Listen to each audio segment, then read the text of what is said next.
Well, hello and welcome back. So, today we're going to be exploring the idea of conscious versus subconscious thoughts. And specifically, we're going to be exploring the idea of our subconscious thoughts being what is actually driving our actions and behaviors and what is actually creating our results. So, I want you to imagine for a moment a captain on a ship. The captain is there to tell the crew what to do and how to navigate the water safely in order to get them to their desired destination. The captain represents our conscious mind, and our conscious mind, it seeks to make the best decisions for us for the long term. The subconscious mind is represented by the crew, and the crew usually follows orders, but every now and then there might be a mutiny where the crew is just going to do what the crew is going to do. Now, the crew might be assuming that they know what's best, even though they don't have the experience or the perspective that the captain has. And so sometimes then they might be doing these things out of just pure rebellion, right? In the case of mutiny. Or maybe they really are doing the best that they can while the captain is temporarily offline. So maybe the captain is taking a nap or getting something to eat or is sick below deck. We don't really know what's going on with the captain, but something's going on with the captain, and the crew is just doing the best they can with the tools that they have and with the experience level that they have. So the crew represents our subconscious mind. And while ideally the captain and the crew are working together, ultimately it's the crew or our subconscious mind that is deciding where it is that we go. But the cool thing is that the more we can make our subconscious thoughts conscious, the better our chances are of getting to where it is that we want to go. So to illustrate this point, first I want to share with you 3 examples. Okay, the first example is Mark. Now, Mark has found himself repeatedly attracting toxic relationships. Unconsciously, he believes that he doesn't deserve genuine love and acceptance. And this subconscious thought is leading him to sabotage otherwise healthy connections and really settle for less than what it is that he truly deserves in relationship. Right, example number 2 is Sarah. Sarah has a recurring pattern of procrastination, especially when it comes to facing challenging tasks. And she has the subconscious thought that, well, if I never try, I can't fail. And this thought is controlling her actions, and it's really preventing her from reaching her fullest potential. And because she isn't consciously aware of this thought and what it's creating for her, then she's remaining stuck and disappointed in life. And she might even be having other thoughts like, well, everybody else just has more luck than me or more opportunities than I've had. All right, example number 3, Amanda. Now, Amanda is a super talented professional who consistently struggles in job interviews, even though she has a really impressive resume and a lot of experience. So, unbeknownst to Amanda, she has a deep-seated belief that she will never be good enough. And this belief, it manifests as nervous body language. She avoids making eye contact, and she's also offering up self-doubting responses during these interviews. And that's ultimately hindering her chances of getting any of these jobs that she's interviewing for, even though she's highly qualified. So in each of these examples, subconscious thoughts are driving the ship, so to speak. And these particular thoughts are not steering them in the direction that they want to go. Now, when I'm coaching somebody, it can be really interesting to see what thoughts are actually driving my client's actions. And once these thoughts have been pointed out to the client, oftentimes the client is surprised to learn that that is just a thought because they've been navigating life as if this was actually a fact. So here are a few thoughts that I might see in my coaching sessions. And as I'm saying them out loud, I want you to feel into your body and just observe if any of these really feel true to you. And if they do feel true to you, I want you to kind of question it a little bit and ask yourself, okay, what is that thought creating for me? All right, you ready? Okay, here we go. I'm not good enough. Nothing ever works out for me. If somebody isn't happy, it's my fault. I'm a failure. I could never do something like that. I don't deserve to be happy. I could never make that much money. I can't change. This is just how I am. I'm too old. I'm too young. It's just safer for things to stay the same. This is out of my control. I must avoid failure at all costs. I must be perfect before I can be loved. Having success means sacrificing happiness. I can't trust anybody. Asking for help or support is a weakness. And if I ask them for help or support, they're going to know I'm weak and they might leave. I will never be as good as they are. So notice which of these thoughts felt true to you, and then explore what that thought might be creating for you. Because our subconscious thoughts really are creating our reality. So I wanted to share one silly example of this that really illustrates this well, and it happened in a conversation I had recently with a friend of mine. So this friend absolutely loves ceramics and has really been wanting to learn how to spin pots on a wheel. And so when I saw that the local ceramic studio was offering a free scholarship for a 6-week course, they were going to offer a free 6-week course and then also a half tuition 6-week course, I was so excited about it. All you had to do was comment on their post to be entered to win. So I commented on it and said, "Oh, this is so cool. I hope I win." And then I sent it to my friend via Messenger. And I told her, "Hey, you should totally apply. This would be so much fun. Wouldn't it be cool if we both won and we could take the class together?" And I never heard back from her. And when I saw her again, I said, "Hey, did you get my message? Did you see that contest?" And she said, "Well, yeah, I did see your message, but I didn't enter the contest." I said, "Well, why not? It was so easy to enter." And she said, "Well, I mean, it sounds silly, but I didn't enter because I never win anything. So why should I try?" And I couldn't help it. I just blurted out, "Well, yeah, you just guaranteed that you wouldn't win." And it was just so interesting to see that really obvious example of how thoughts create our reality.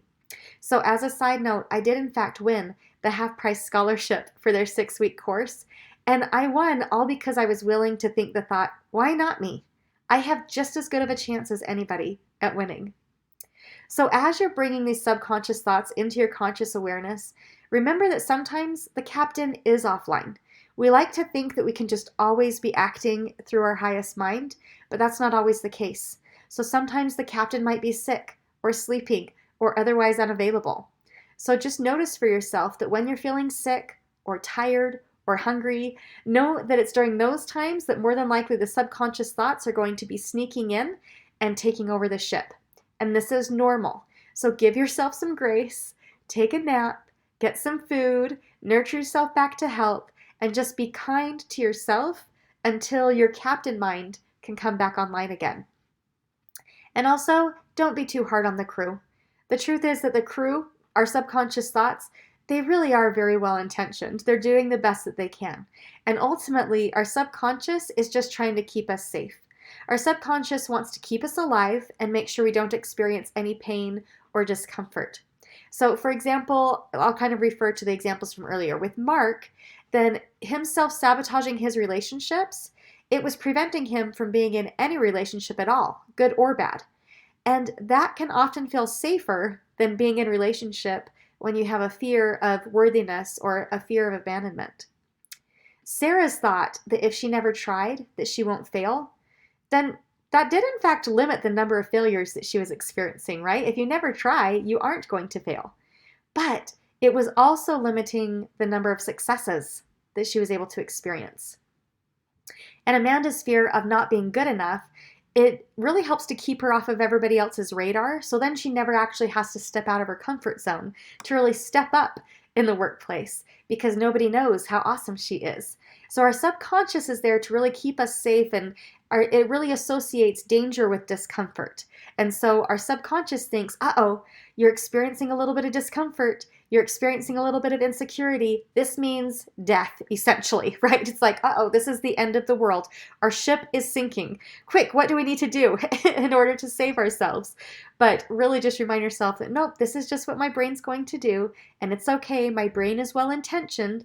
It's okay, subconscious. I've got this. It's going to be okay. The ship is not sinking. This is just a little bit of mild discomfort. So another really interesting thing to notice about the brain is that our brain is going to be looking for evidence that whatever it is that we're thinking is true. So if you're having these thoughts, so let's just go back to the example of Mark, if he's thinking that he doesn't deserve a relationship, then every time a relationship fails, he's actually going to be experiencing a little bit of a dopamine hit because his brain is going to say, "Huh, I told you so. See, I was right. You should have listened to me." And the brain, it wants to be right even more than it wants to be happy. It's kind of the crew versus that captain mind, right? So the captain knows what is going to create that long-term success. But the crew is still learning and they're stumbling around and doing the best that they can, but they really want to be right even more than they want to be happy. So just kind of know that about your brain and check in with self. Allow your captain mind to come back online and really choose what it is that you want to create on purpose, knowing that yes, this is going to be a little bit uncomfortable, but this is the route that I'm going to take. This is the way to get to my destination, and I'm willing to lean into that discomfort in order to get there.